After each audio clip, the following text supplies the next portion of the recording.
Hello everyone and welcome to the second episode in the spin-off series, What's for Dinner Breakfast Edition. Today I'm going to be making baked Eggs Benedict cups. So I've never had Eggs Benedict before, let alone have made it myself, so this is going to be an entirely new experience for myself. I am going dual camera today. I'm going to change to this camera right now because part of what has to be made for this has to happen here on the stove. So when I'm doing the stuff that has to take place here, I'll be looking over here at this particular side of the kitchen. Now before I take you back over there to the stove, we're going to make the actual Eggs Benedict part that gets baked. So you'll notice right here I have a muffin tin. I also have some Canadian style ham. It says Canadian bacon, but we all know it's actually ham. I also have some eggs. What we're going to do is we're going to take pieces of this ham. We're going to put it into the bottom of this, which I have to grease, which I forgot to do. I'm going to grease this. That. Now we're going to take our ham, we're going to place it in the bottom. You want to do 6 of these. This is a 12 muffin tin one, but you want to do 6. This recipe in particular calls for 6. Once you got your ham in there, you're going to crack an egg over each of them. Use this dish as the egg cracker.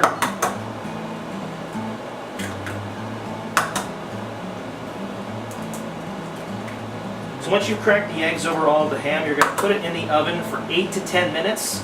Do 8 minutes if you like your yolks of your eggs very runny. I'm going to go the entire 10 minutes. I do like my yolks runny, but to save on time, and so I can make the hollandaise sauce, I'm going to go in for 10 minutes. Alright, that should just about do it. Wash my hands real quick. I'm going to cover this with foil.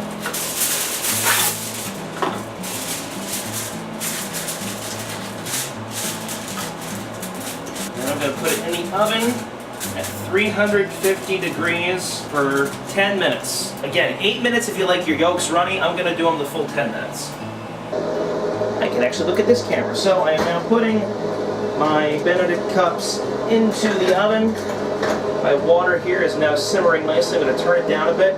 You want a gentle simmer on the water because what you're going to do now is I'm going to take this bowl, which is not the right kind of bowl to do this, so I might put a disclaimer at the bottom, don't try this at home. What I'm going to do now is I'm going to put this bowl over here. I'm going to come back over here, put the foil away. So what I'm going to do now, I'm going to take 3 more eggs, crack them one by one. Actually, I'm going to bring this bowl back over here. One moment. I'm going to crack 1 egg at a time into this bowl, and then I'm going to use this water bottle to remove the yolk and put the yolk into this bowl. I don't know if you've ever seen this. This was a life hack I learned a few years ago. Take a water bottle. When you don't break the yolk, it works. So in essence, you're supposed to take 3 egg yolks, not working as I thought it would. Put white in here. Try it again. Alright, no breaking yolk. There we go. That worked. One more try. Look at that. Look at that. Look at that. 2 out of 3 isn't bad, right? Alright, I'm going to set these whites over here. Alright, now we're going to transition to the other camera here because I got to bring these over here. Up the simmer of this a bit. Now you're supposed to do this in a double boiler. I don't have a double boiler, so again, disclaimer, I'm going to put them over like this in a moment. I gotta make sure I got all my ingredients. One moment. So the next thing we need to put into our egg yolks is a ½ teaspoon of vinegar, which I have here. Whole teaspoon, so we'll just fill this halfway. Okay, you're gonna whisk them.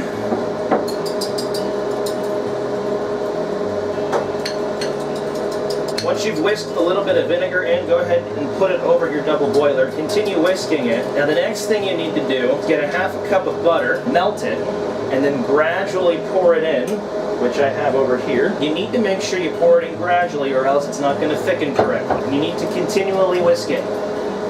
I might just time-lapse this for easier viewing, I don't know.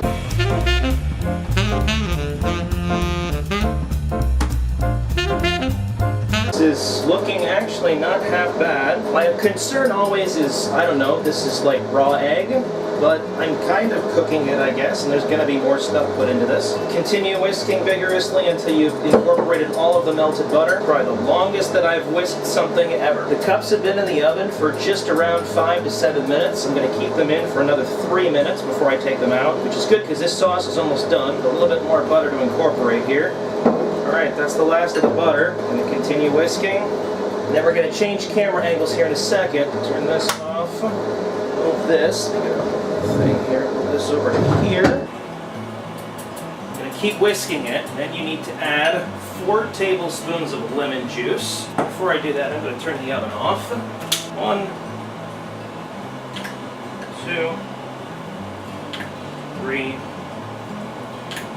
4. Whisk that in. And I'm going to get my salt and pepper. Add just a bit of that.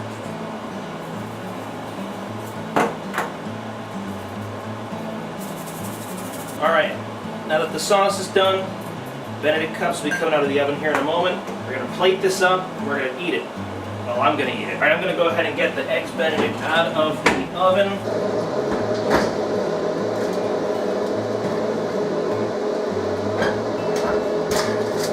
So they're out of the oven. Now the next thing to plate these, you need a half a toasted English muffin, which I'm going to get out of my fridge right here. It's not toasted, obviously. I'll toast it here in a moment. Oh yeah, this is a brand new container. Move my egg yolks out of the way. My toaster forward. We'll be back when that's done and toasted. While that's still toasting, I'm going to move the Benedict cups over to here. Alright, so I've moved the Benedict cups over to here. These do not look done at all. They look very runny. They were in there over 10 minutes. This one just got destroyed by taking it out. Set this one over to the side. There's another one in the back here I'm going to try. Get out another plate. Try this one in the back. The muffin just popped. I'm going to take this over here.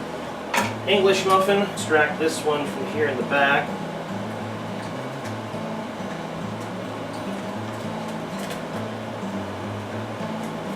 Alright, I just destroyed that yolk.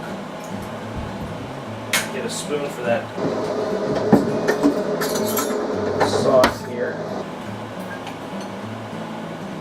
Hollandaise sauce. I guess that's how what you do. I have this does not look at all how it was supposed to come out. You get a fork.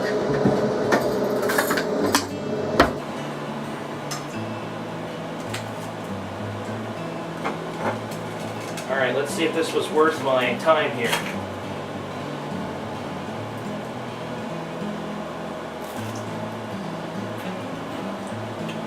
Honestly, it's not bad. Presentation is absolutely awful. Half of these aren't even done. I'm not even sure if I want to eat this. And I'm not eating this one here on the end. This one, the yolk, the white's not even cooked. And the sauce is, this hollandaise sauce stuff is like separating. Unless that's the yolk. I'm sorry, that's the yolk. I really don't know how I feel about this. Very strong taste of lemon from the hollandaise sauce. I mean, it's not bad, but it's not that great either. Well, this was another different kind of episode. I don't know if I want to write this off as a failure or a success or just kind of an in the middle. Maybe if you want to try this, I do link the recipes. I usually link the recipes in the description below. If I get sick later today and you hear it in a future video, you'll know why. So I'm not sure what I'm going to do now, but I hope you at least somewhat enjoyed this second episode of the spin-off series, What's for Dinner Breakfast Edition. Next week, I'm not sure what I'm making next week, but it'll be hopefully something not like this. Until then, take care, God bless, and maybe you'll have a better shot at this if you make it. I don't understand. I just